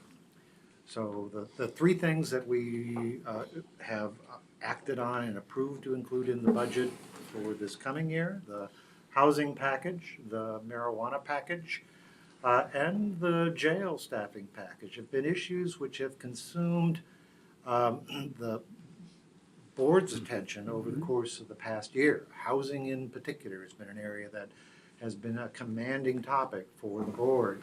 The quality of life issues affiliated with cannabis production and sales in the county has been an issue that the board has consistently been asking about and wanting to advance our capabilities of being able to do something about. Every year, we get an audit conducted on the county jail and the county jail operations, and every year, that audit is recommending we do something about fully staffing the jail. So the three things that, and I'm going back to the dynamics or the thinking that Mr. Caton had suggested about, are we directing these resources in a way to meet community needs? And from the county administrator standpoint, what you have is my reflection on what I've heard the board talk about in terms of priorities over the course of the past year, which has motivated why it is I brought the package forward to you in the way that it is. The budget committee, of course, has a prerogative to evaluate those priorities and come up with its own ideas about what those priorities are and talk about how you might want to redirect resources to other kinds of priorities in the future. That's why we have a citizen budget committee. But my main point is that every year we do look at community needs, how we might better meet our needs in the community, how we might respond to emerging issues that consume the time and attention of the Board of County Commissioners over the course of the year. And I guess my follow-up is, if you look at the amount of general fund money that's gone to each department, that percentage doesn't change very much year to year. So I view that as part of that what are we doing on a policy level? On that, I think you could do a little more analysis of that, look at it, because they're giving the same resources to the same dollar amount of resources to people, each department. And then I think we still need to look at the ability of grants that might supplement what we're doing. Yeah, sometimes they're a pain. Sometimes there's some costs behind it on the compliance part. But there are pockets that there's got to be grants that make a lot of sense that we look at and utilize. And I would like to see a little more emphasis in certain areas that, yeah, we can get these grants. If we get it, this is what we're going to do with it. It's like coming to the commissioner saying, I'd like to do this, and if you got the money, I'm going to do it. But if you got to go fill the grant out, you're probably a little more passionate, and you might execute a little better on what you're doing by filling out the grant and going through the grant compliance. It's actually exactly what happens. There's They come to actually, us, ask the us. board is required to approve applications for grants over a certain amount. Yep. $150,000, and the staff are required to be able to justify the intentions underlying why it is they're intending to apply for that particular grant.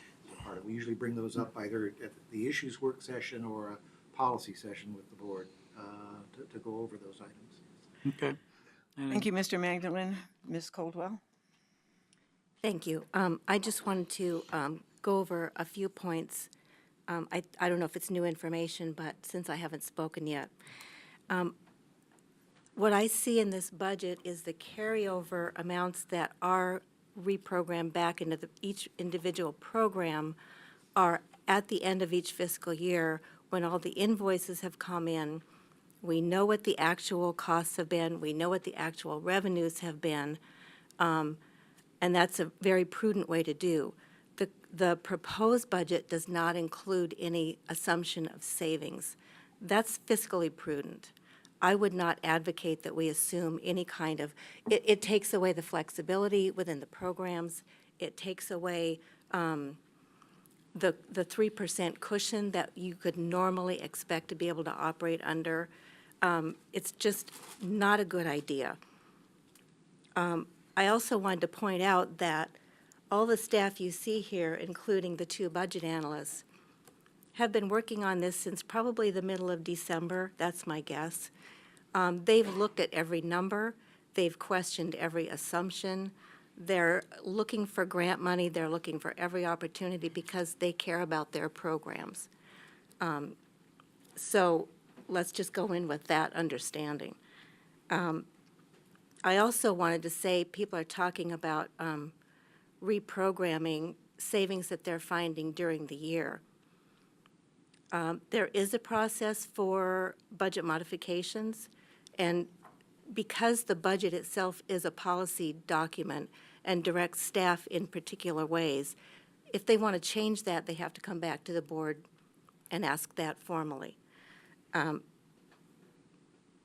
I also wanted to say that I would not support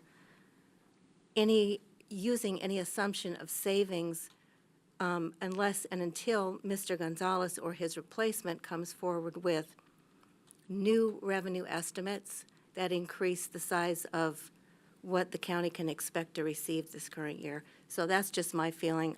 I'm standing on the proposed budget with the amendments that are already on the table. All right, thank you very much, Ms. Coldwell. Looks like Paul, and then Yeah. Ken. Commissioner Sabas? Oh, really? I mean, up already? I appreciate your comments. So, and to that end, when I was making notes, I think that was our purpose of having the contingency policy and the reserve policy for those fluctuations. So if we're gonna, in a sense, I suppose, if we're gonna have both, then we're, at some point, I think it's the yin and the yang between the need and the comfort level of staff, but that's what the contingency is for, I believe, and that's what the reserves are for. And to add more percentages of that, I don't think that necessarily we're really providing the services or the efficiency. So I just want to get that out there. The other thing, just for a statement, and I'll make my amendment, motion for amendment. The other concern I've got, back to a different yin and yang here, is that as I referred to earlier, the graphs, the operating expenditures exceeding most all of the departments, then the revenue side, and when I do the math, even doing the math, there's kind of negatives. It's hard for me with all the budget experience I've had, just look at those and say it's a great budget. I mean, it doesn't really feel that way as very well until you look at some of the carryovers in some of those areas and you see, okay, I understand that, but I just think that's especially when we have some of our staff and our departments displaying that and speaking out to some of those shortfalls, right? So had they not spoken to that, it really wouldn't be as much of a concern. So we do have areas where I think there is concern. So all that said, my amendment to the motion, I just put it out there, is to, within the next few days, that any proposals that staff sees based on this discussion come forth for any proposals in the next week or so before the budget's final for any revisions they might suggest based on the discussion we've had here today. Because I'm really not sure, frankly, so that's my amendment. And I say that, my commentary on that is I'm not really sure that everyone in this room realized what maybe we discussed here today. That's my point. So could you, first of all, repeat I your would just ask proposed amendment? any department heads or staff, if they have any proposals, due to the discussion we had here today, that they bring them forth within the next 48 hours or 72 hours, I just use days, but that was basically my purpose. If anyone wants to frame that or articulate that a little bit better, I'll look to the administrator if he has any language that he would suggest. So I am the maker of the motion.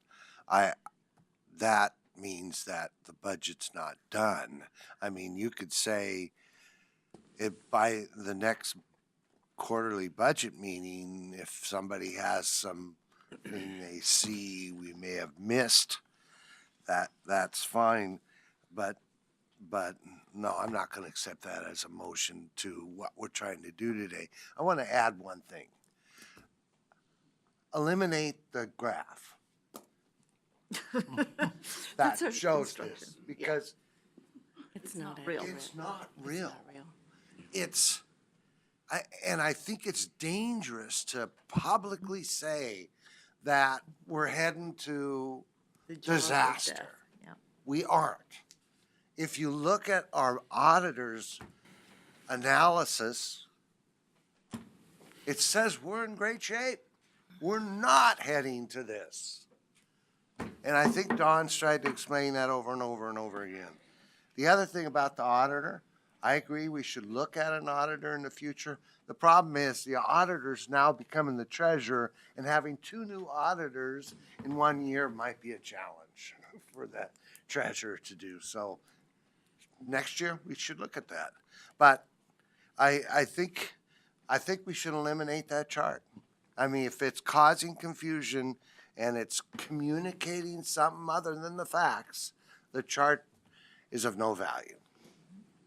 And I mean, I've read the audit report. I've been the chair of the audit committee, the outside auditor, since the day it was created. I created it with the help of Chris Story. I do not see that happening. And the fact that we're AAA rated, those people don't just throw a dart at the board and hit something and hope that, well, you looks like you're AAA player. They analyze our finances, and they said we're worth investing in, and that's what they said. And I mean, in all the years we've been here, this is the best budget we've ever had. And the danger about a good budget is people want some of the money. Well, that's true. When What's it's new? a bad budget, you know, it's pretty easy to say we don't have any money. But when there's money, then you gotta argue for it. That's why I've always used to think JPAC was always one of the best committees to be on, because they get the money. And when they do, Yeah. It's a fight. Thank you. Thank you, Commissioner Bernard. So if I understand, you are not accepting that budget amendment, and there's no second to it at this point, but it's not been accepted. May I propose an amendment to your budget? To your motion? I would propose that we ask the department directors to determine any potential significant program savings and identify unmet needs that could be addressed by those savings in a discussion at our next quarterly budget meeting. I would accept that. I think that's kind of what Paul asked, but give us a little longer time frame. Yep. At least that's my impression. I'll second it. Yep. Second that, Well- and he accepts it, and the second accepts it. Were you the seconder or are you the second? She's, Oh, she, so you would have to accept She it. beat me to the she punch. seconded it. Yep. But Okay. you each have to approve that to be added to your motion. Yeah, I agreed and you Yep. agreed. Okay. We have, Ms. Coldwell, you had your card back up. You've put it back down? No. Okay, all right. Commissioners, he Commissioner wants to Savas go had one more later. question. Commissioner He wants Savas. to be last. But watch, he won't be. Somebody will make a comment. I think I will just. Oh, I don't you know. don't be mean. Someone last said here recently that words matter, so no one said disaster, Jim. So no one said a disaster. That wasn't stated. And auditors don't look forward, they look backwards. They look back at what happened. They don't audit projections, so it's not forward-looking. So we can't use that as a gauge. Our own staff, whether it's the sheriff's department or the DA's office and others, spoke about the shortfalls. Okay? Yeah. I'm not putting words in their mouth, and I think the graphs, maybe they could use some modification, and maybe where the revenues actually, where the general fund revenue is actually part of the operating revenue, maybe there could be some clarification in there, but I think the graphs are important to, number one, show the trend. The numbers out there accurately reflect what's in the graph. It's math. And the math, I did the math again today, and there's a lot of negatives going forward. But overall, I understand the difference. But the point of the matter is that my past budgeting experience is there were a lot more pluses than there were minuses. Thank you. Commissioner Humbertson, you're the only one still with a card up, so I'm going to call on you, but in a moment, because I'd like to make a couple of comments. Prerogative of the chair. Thank you so much. I appreciate that. So, the mission of Clackamas County, just in a nutshell, is to create healthy, safe, sustainable communities. And throughout this budget process, not only this year, but in the past years, but this year especially, those things I think have come to the forefront much more so than the average person would think. And I know that the cities are also dealing with those same kind of issues that help create healthy, safe, sustainable communities. It pleases me that one of the things we've been able to do is to add more money to the affordable housing issue. Last night at the Milwaukee City Council meeting, and we had an extremely long meeting because there were a number of things that had to be gone through, but prior to what we knew was on the agenda, we had more than an hour of folks in our community and in the neighboring communities speaking to us about the housing situation and how much rents have risen and how detrimental it is to them. And they were imploring us to put something in code or in a resolution regarding relocation expenses, relocation reimbursement for folks that get evicted for a variety of reasons. It was very compelling information, and it caused me once again to think about our discussions we've had in this room, at this table, about the needs of the human beings that we serve. We've heard a lot about needing to add more people because there are a lot more services that are out there. But we have to be also cognizant of the fact that we've heard that there's a need for new software, and software is extremely expensive, and that helps us keep track of all of those kinds of things that, are important to the measurements, for the county. So there are many, many needs, and I'm going to trust that all people sitting out there and the commissioners at the table ongoing, understand and know the needs of the hundreds of thousands of people that live in Clackamas County, and that we're continuing to address them. And in my opinion, this budget this year does that better than I've seen in the past few years. So, and I thank you for the policy level proposals, because I think they absolutely hit the mark that's needed. Mr. Humbertson, Commissioner Humbertson, I'm sorry. That's fine. Thank you, Madam Chair. In listening to this discussion, a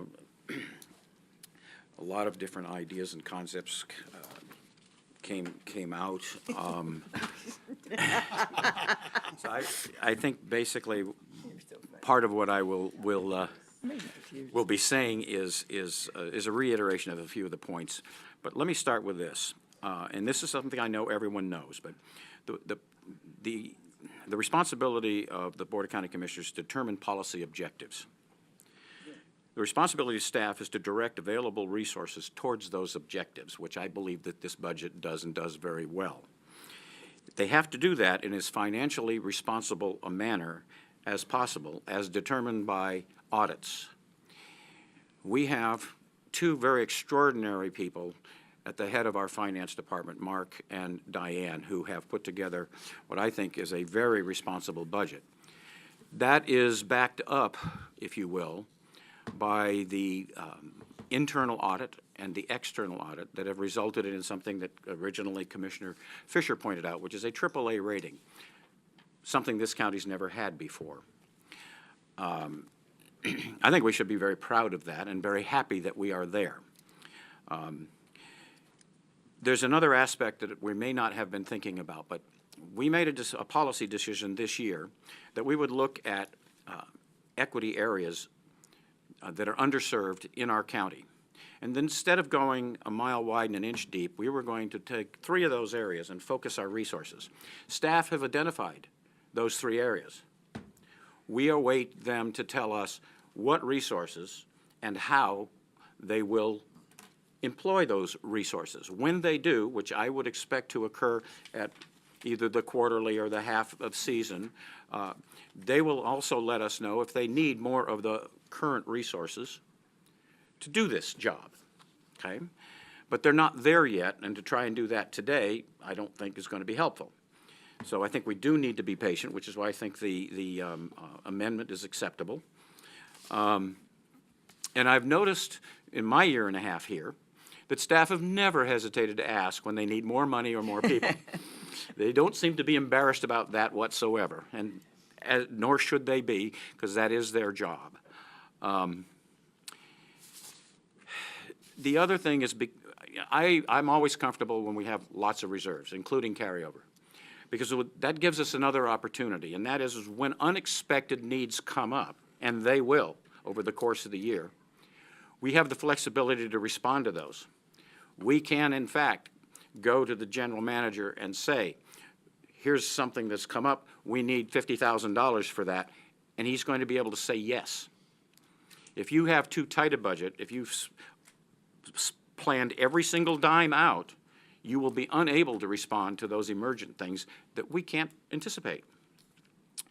The biggest risks we face in our budgeting process are external. They're not internal. Our problems are not internal. If we have a problem, it will be either a downturn in the economy, in which case we will be forced to lay off people, but we might minimize that if we have significant reserves. And the other is the loss of grants, particularly in H3S, where 42% of that budget is based on grants. That will be devastating. So worrying about this part of the budget at this point in time, I think is counterproductive, because the two things that would be devastating to us, we have zero control over. So we need to budget on the basis of the analysis that our staff have provided us, the projections that they're showing in terms of income and expenditures, which look reasonably healthy to me. And I have about as high a level of confidence in this budget as any budget I've done in 50 years of serving on public boards. So I am quite prepared to vote for it with the amendments as presented. Thank you, sir. Madam Chairman. Thank you very much. Commissioner Schrader. So I get to be last for a change, yay. Darn. Somebody would do that. I knew somebody was going to do it. So Commissioner Savas, is the amendment, I think it's a good amendment, because I think it gets to what you want to have happen. And what I like about it is, I would like to do this with our citizen members present with it too. I think that you guys add such value. So for me, that's like a 2-for-1. Okay, so thank you. Twofers are always good. Yep, twofer. Thank you, Wilda, for really seeing that, so we can do that kind of work, but do it with everybody involved. And my second comment, that is a really cool tie, Ken. Okay, I'm done. Adios amigos. Okay. Can I get the last word? Thank you very much. Seeing that there are no other comments, I will restate the motion and call for the question. The motion is to move that the committee approve the 2018-19 budget for Clackamas County as amended with the additions of $50,000 for the small grants program, $90,000 for children of incarcerated parents, and to ask the directors the department directors to determine any potential significant program savings and identify unmet needs that would be addressed by those savings for discussion at the next quarterly budget meeting. So not quite correct. Okay, I'm sorry. It was to give children and families Yes. the $90,000 and ask that Oh, they children and direct family services Yeah. okay, let it- me. they directed Thank towards. you. Yes, Children and family services. Thank you so much. Youth and family. youth and families, whatever it's called. What's it called? Children, youth, and families. Children, youth, and families. Thank you. It's child. Children, youth, and families. Okay, let me begin that again. All right, The motion is that the committee approve the 2018-2019 budget for Clackamas County as amended, those amendments being $50,000 for the small grants program, $90,000 for the children and youth and families department or program, and that we ask the department directors to determine any potential significant program savings and identify unmet needs that could be addressed by those savings for discussion at the next quarterly budget meeting, and impose the maximum county permanent tax rates, the maximum public safety local option levy tax rate, and the amount of $4,937,000 for general obligation bond debt service. Madam Chairman, I respectfully request that we vote on this by polling the board. Thank you very much. We do that. Ms. Padilla, would you poll the board, please? Yes, Commissioner Savas, Aye. Ms. Caldwell, Aye. Commissioner Humberston, Aye. Chair Parks, Aye. Commissioner Bernard, aye. A little slow there, Jim? Aye. Jim, knock it off. Aye. Commissioner Schrader. I said aye. Oh, okay. Aye. Okay, Frank Magdalene is an aye. Commissioner Fisher, Aye. it is unanimous. And should the record reflect that Commissioner, or Citizen Member Feely was unable to attend today? Yes. He did indicate to me that he was totally supportive of the budget as it stood at that point. Do you I'm have sure his he would agree proxy? with it, So, yeah, no proxies. So, that.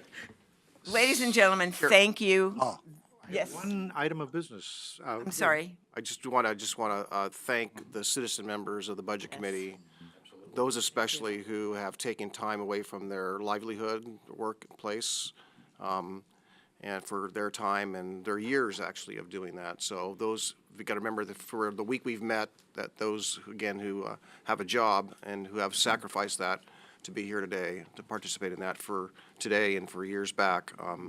That's a value, so I want to just, my gratitude. And I would like to thank both Diane Padilla and Mark Gonzalez. This is their last budget that they will Whoa. be working on, unless they decide to volunteer as Citizen Budget Committee. Ooh. But I think they deserve a standing ovation for the outstanding. Woo, yes.